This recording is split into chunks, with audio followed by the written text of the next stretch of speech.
नवंबर 2022 India ने north east में no flying zone decide किया।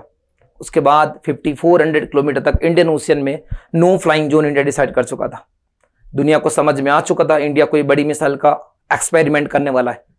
चाइना अपनी एक स्पाइंग शिप को इंडियन ओशियन में एंटर करता है। समझ में आ चुका था कि इंडिया पृथ्वी 5 का एक्सपेरिमेंट करने वाला है, जिसकी रेंज 5000 किलोमीटर से ज्यादा रहने वाली है। चाइना का कंसर्न था कि 5000 से किलोमीटर से आगे रेंज में होल चाइना कवर हो रहा था। जानते हैं क्या है अग्नि 5, जानते हैं क्या है IGMDP प्रोग्राम और क्यों चाइना का इतना बड़ा कंसर्न था, ये सारा जानेंगे इस आगे आने वाले वीडियोस पे। उसके पहले मैं बता दूं, मैं हूं संदीप, क्लैड प्रेप की यूट्यूब चैनल में आपका स्वागत करता हूं। अग्नि 5 एक इंटरकॉन्टिनेंटल ब्लास्टिक मिसाइल है। इसका मतलब है कि वो अदर कॉन्टिनेंटल्स को भी हिट कर सकती है। अग्नि 5 एक ब्लास्टिक मिसाइल है और लॉन्ग रेंज मिसाइल सिस्टम है। ब्लास्टिक मिसाइल सिस्टम वो होता है जो अपने एनवायरमेंट की फर्स्ट लेयर से ऊपर जाकर ग्रेविटी कांट पुल करता है और ग्रेविटी कांट पूरी सिटी को डिस्ट्रॉय करने की कैपेबिलिटी रखता है। लॉन्ग रेंज मिसाइल सिस्टम जिसकी रेंज 1000 किलोमीटर के ऊपर होती है वो लॉन्ग रेंज में होगी, और उससे कम जितनी रेंज होगी वो शॉर्ट रेंज में आएगी। यह एक फायर एंड फॉरगेट का एग्जाम्पल है।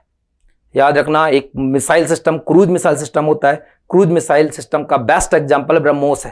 क्रूज मिसाइल पिन पॉइंट को टारगेट करता है, बट ब्लास्टिक मिसाइल पिन पॉइंट को टारगेट ना करते हुए पूरी सिटी या पूरी एक एरिया को डिस्ट्रॉय करने की कैपेबिलिटी रखता है। यह एक न्यूक्लियर मिसाइल सिस्टम है जिसमें न्यूक्लियर वेपन्स को डिप्लॉय किया सकता है। इस मिसाइल सिस्टम को हम लोग वाटर कैपेबिलिटी से यूज कर सकते हैं। इसमें चाइना का कंसर्न क्या है? चाइना इस मिसाइल से चाइना के पूरे नॉर्थ ईस्ट रीजन को कवर किया सकता है। याद रखना, चाइना के पास भी 12,000 किलोमीटर से भी ज्यादा रेंज की मिसाइल सिस्टम है, बट हमारे एनिमीज हैं उनकी रेंज मैक्सिमम 5000 है, तो इस कारण हमारी जो कैपेबिलिटी है वो 5000 तक ही होनी चाहिए। चाइना का जो एनिमी कंट्री है वो US है, तो उसने 12,000 किलोमीटर तक की भी रेंज की मिसाइल सिस्टम को डेवलप कर रखा है। चाइना का सबसे बड़ा कंसर्न है कि अगर इस रेंज की मिसाइल सिस्टम होती है तो होल चाइना और होल एशिया रीजन को कवर कर सकता है इंडिया। इस कंसर्न को देखते हुए चाइना येंगे 5 को इंडियन ओशियन में एंटर करता है, ताकि ये पता चल सके कि अग्नि 5 की जो रियल टेस्टिंग की जा रही है उसकी रेंज 5000 है या उससे कम है। इंडिया को इस बात का पता था कि इस रेंज की कैपेबिलिटी कितनी होगी, बट फिर भी हम दुनिया को ये नहीं बताना चाहते थे कि हमारी इसकी कैपेबिलिटी कितनी है। जैसे 2 बार ऐसे ये हरकतें हमने की कि एक बार इंडियन ओशियन में शिप एंटर की, हमने टेस्टिंग कैंसिल की, अगेन वो इंडियन ओशियन से गई, हमने टेस्टिंग स्टार्ट की, अगेन एंटर की वो, फिर हमने टेस्टिंग कैंसिल की। चाइना को ऐसा लगा कि इंडिया बिना मतलब कि रूमर फैला रहा है, बट इस रूमर का हमने फायदा उठाया और हमने सक्सेसफुली टेस्टिंग की। 2 दिन बाद हमने अपने खुद न्यूज़पेपर में ये बताया कि हमारी इसकी रेंज 7000 किलोमीटर है। जान लेते हैं क्या है। IGMD प्रोग्राम 1983 में स्टार्ट किया गया था, और इस प्रोग्राम को स्टार्ट करने वाले कलाम सर थे, जिन्होंने DRDO और OFB को मिलाकर इस प्रोग्राम को स्टार्ट किया था। उसमें से हमने पटना मिसाइल प्रोग्राम की शुरुआत की थी। Patna missile programme Patna Maurya dynasty की कैपिटल थी, जो कि उस समय की सबसे पावरफुल डायनेस्टी मानी जाती थी। उस बिहार पर पटना शुरू किया गया। Patna P belong to Prithvi, A belong to Agni, T belong to Trishul, N belong to Nag and A belong to Akash. ये पूरा हमारा मिसाइल सिस्टम था। सबसे पहले मैं बात करता हूं पृथ्वी की। पृथ्वी के अभी तक 5 वेरिएंट आए हैं, 1, 2, 3 एंड 4 एंड 5, जिसमें से पृथ्वी 1 हमारी इंडिया की फर्स्ट मिसाइल सिस्टम थी, जो कि ब्लास्टिक मिसाइल थी और सरफेस टू सरफेस हिट करने वाली मिसाइल थी। पृथ्वी 2 जो अभी रिसेंटली न्यूज में थी, क्योंकि इसका नाइट वर्जन का भी टेस्ट किया गया था। पृथ्वी 3 हमारी फर्स्ट मिसाइल थी जो न्यूक्लियर कैपेबिलिटी को बिलोंग करती थी। पृथ्वी 4 जिसे हम अश्विन के नाम से भी जानते हैं, और पृथ्वी 5 जिसे हम प्रद्युम्न के नाम से भी जानते हैं। ये पूरा जो मिसाइल सिस्टम था वो शॉर्ट रेंज के लिए बना हुआ था, और लॉन्ग रेंज के लिए जो मिसाइल प्रोग्राम स्टार्ट किया गया वो अग्नि था।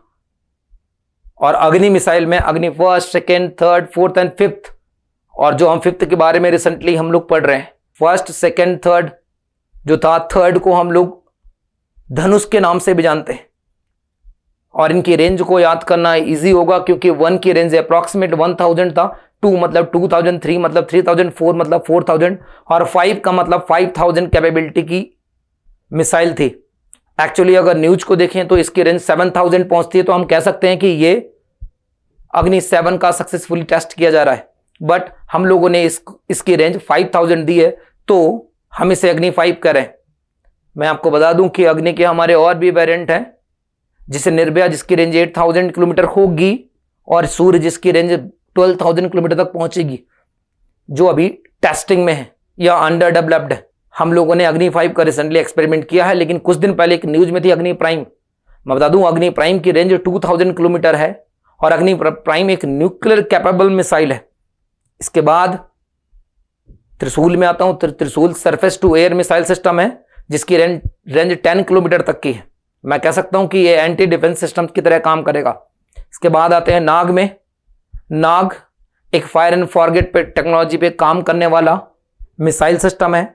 ये भी कह सकते हैं कि नाग एंटी टैंक मिसाइल सिस्टम है, जो थर्मल सेंसर पे काम करता है और उसके डिफरेंट वेरिएंट इंडिया में हैं। और उस नाग के वेरिएंट में से सबसे पहले बताना चाहूं तो हेलना, जो कि अभी टेस्ट किया गया air to air missile system था। इसके बाद सैंटो 5 मिसाइल सिस्टम भी फायर एंड फॉरगेट का एक बेस्ट एग्जांपल है और एंटी टैंक मिसाइल सिस्टम है। इसके बाद आते हैं हम लोग लास्ट आकाश में। जो आकाश मिसाइल सिस्टम है वो राजेंद्र रडार पे काम करता है, जो कह सकते हैं हम लोग कि त्रिशूल का एक्सटेंड वर्जन है। त्रिशूल की रेंज जो पहुंच रही थी 10 किलोमीटर तक, इसकी रेंज 25 किलोमीटर तक पहुंचेगी और ये सरफेस टू एयर को हिट करने वाला मिसाइल सिस्टम है। इंडिया में मिसाइल सिस्टम अगर देखें तो हम लोग S-400 की परचेजिंग रसिया से कर रहे हैं, जिसकी डिलीवरी स्टार्ट हो गई है और रसिया यूक्रेन की वॉर के खत्म होने के बाद हम इसको अपने इंडिया में इंट्रोड्यूस करेंगे। ये था हमारा एक छोटा सा मिसाइल सिस्टम प्रोग्राम, और मैं अगले वीडियो में आप लोग को इंडिया की नेवी, इंडिया की आर्मी और इंडिया की एयरफोर्स में इंक्लूड होने वाले हेलीकॉप्टर्स और नेवी में इंक्लूड होने वाले हमारे डिस्ट्रॉयर्स, सबमरीन्स, इन सब का डिस्कशन करूंगा। और ऐसे इंफॉर्मेटिव और भी वीडियोस के लिए आप क्लैट प्रेप यूट्यूब चैनल को शेयर करें और सब्सक्राइब करें। Thank you.